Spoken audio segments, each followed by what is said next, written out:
Oh yeah, what's going on YouTube? Teep back here.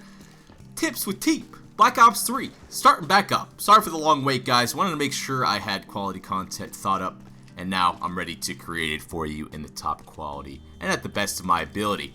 We're starting off with Evac Uplink today, and this is going to be an intermediate tip video, meaning that I'm going to explain what you should be doing in perfect situations where, you're out slaying, you have map control, and how to take advantage of those kills when you do have the advantage on the map. I'm going to start off on this good side here and explain why this is the good side and what you want to do to guarantee yourself points after those kills, because every kill you get on this good side mean a lot more than the other. So you need to make sure you net yourself and your team a lead on this side, because the other side is going to be tough if you're playing a really good team. So the way you really want to play this map is you want to try and prevent the other team from wrapping middle on you. It's really tough for the other team to be able to push you out and slay you out at this tree side. You have the advantage, you have better lines of sight than them, so they're going to try and do their best to make you rotate back to your base and right to the right side of the map as much as possible. So step one is to make sure they don't have free access to the ball. Make sure that you can kind of give up top glass, not completely, but a little bit more. You can't let this guy wrap the ball through your mid. So I say maybe like a 2-2 setup, 2 glass, 2 mid, or maybe like a 3-1. Your AR just plays a little bit slower at mid to make sure they can't just have an easy wrap there. So if you're able to do that and get these kills at top glass, you can push up, have your ARs post up at this top glass, and take these gunfights at top AC, pillar, or at the yellow barrel over there. Once you're able to get these kills, the best way to push through and get points on your map is straightforward. You just run straight at them glass side. If you get a 2, 3, 4 dead, and you can push up fast enough to block this back right spawn, they're going to spawn all the way out over here on this right side, next to, in between second and third hard point. That's a crazy bad spawn for them and good for you. If you're able to get these kills, you can easily have your ball guy run up with your team escorting, hit this little wall run, and hit this dunk real easy. If they do get that back spawn over there, most of the time you're going to want to just play the easy one. You have this entire building, the pillar, and this building as cover. So your ball guy can easily get this ball over here. You hop up, and you just boom, hit that one over. It'll be a bouncer, or you can just throw it straight in. I like the bouncer a little bit more just because you can get it off a little bit earlier. But yeah, straight up, get map control, make sure they can't wrap the ball middle on you, and just push the ball up, hit that easy one over the building, or take it over to AC to hit a 1, or hit the dunk there, depending on how the kills go. There's going to be times where the other team is outslaying you at glass, the ARs are just pinning you down over at this tree side, and you're going to need to start making plays at middle, and give up glass a little bit just because you're getting outslayed. It's easy to take this ball and go the middle wall run right here, but that's they're going to look at that first. As soon as they wrap, they're going to look at this middle wall run, and it's going to be tough to hit this one at the middle wall. It's possible to just hit this wall run right here, and boom, hit the one there. But most of the time, from my experience playing, is they're going to wrap back and look at that instantly. It's going to be tough to get that one off. So most of the time, you're going to hit the middle wall, hit the hop, jump on this little platform right here, hop up, and hopefully you can beat them to this platform and hop over and just hit that easy one before they're able to contest you. It's a good way to wrap and get an easy, effective one if you do not have map control and are just simply getting outslayed. This is the good side, though. You need to do your best to, step one, hold this middle bottom glass area. Make sure they can't wrap the ball in you middle. Step two, make sure you're controlling the top glass area so you're able to get those gunfights downrange on this left side. And then worst case scenario, start wrapping the ball around. You can hit the middle wall run. You wrap the ball over here while the rest of your teammates just basically set up at glass. Make the entire other team wrap to kill your ball guy. You can easily just have your ball guy do routes like this, not even intending to score a point. And your teammates can just focus on getting map control while your ball guy is just, causing mayhem in their base. I'm going to drop off. That's going to do it for side one. It's straightforward. And the intermediate tips is simply to explain what you should be doing when you're getting a lot of kills and your overall strategy once you get the set of kills at glass, for example. You want to get control of this pillar area, block this back right spawn so that they're not able to contest your one, your dunk, whatever. And then if you do block this spawn, they spawn all the way on that right side over there.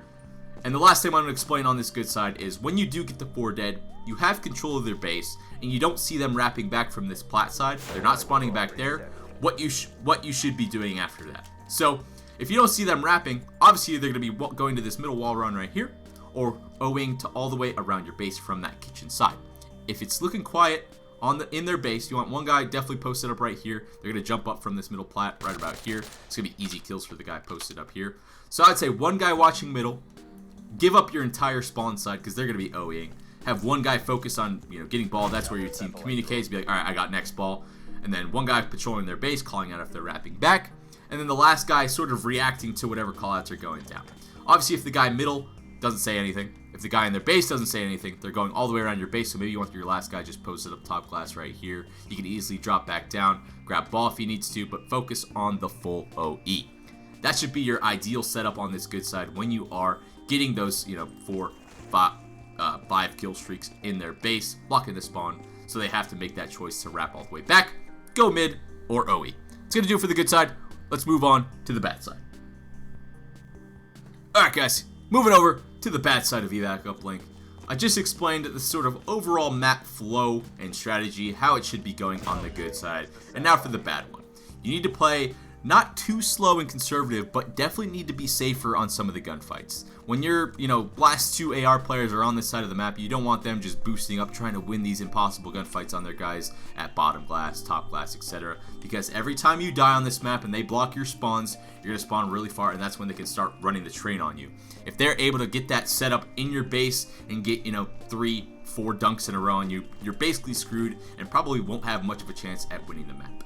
So what I'm going to explain on this map is it's tougher to hold this glass side control. Most of the time they're going to have advantageous gunfights on you over here, especially for your ARs. So it's largely based on your team to know when to focus glass and push through to this tree, and when to focus middle if the other team's overstacking glass. If they have 3 or 4 glass all the time, your ball guy can easily grab the ball, wrap it towards mid, either hit this wall run back around the right side, or easily take it Z, do the quick wrap, and I'm sure you've seen pros do this quite a bit. They have the ball guy wrap over here to kitchen, you can easily just pop the ball up right here, and bam, it's in. Make the other team rotate, net yourself a point, or do the wall run all the way around while your team focuses glass and kills the other team, wrapping back to your base to get yourself glass control. If you're getting outslayed, know when to wrap the ball back.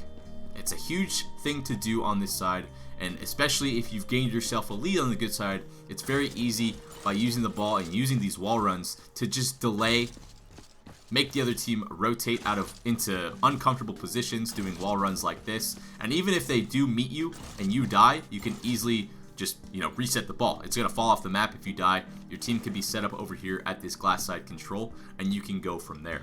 Don't feel like you just need to smash into glass over and over again on this bad side, because they're going to be waiting for you, and it will screw you over. Especially if they have a lead, they're going to be playing a little bit slower. So maybe during the middle of the map, if you're not being very successful at pushing out this glass side, start focusing mid a little bit more. Instead of sending 3 glass, send 3 mid, have one guy posted up glass trying to just be annoying, and then work from there. There's a couple ones once you're pushed up too. I'm sure these are pretty common for most of you. This is my favorite one on this map.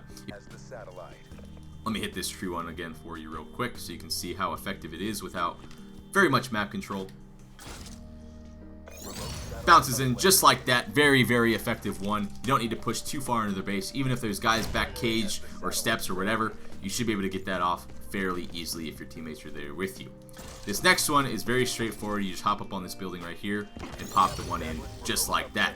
The reason that wall run one is so effective is you can make the decision to go for the one if your teammates don't get kills, or if your teammates do get kills, you're running up right here, your teammates are pushed up, you see 1 or 2 kills go down, you pop up, you hit this wall run, you can easily just, boom, hop over to the next one and just go for the dunk.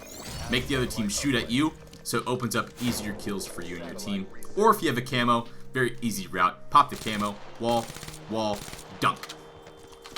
Easy, straightforward, one and dunk strategy if you are getting kills. Again, it's all about wrapping if you don't have map control on this bad side. And if you're getting outslayed, you gotta slow it down. You gotta group up and make sure you get the numbers back in your favor, because if they always are piecing you in your base, you're playing too reckless on those gunfights over at that pillar side, there's no way you're going to be able to get that map control back. That's going to do it for Evac Uplink. Tips with Teep is back.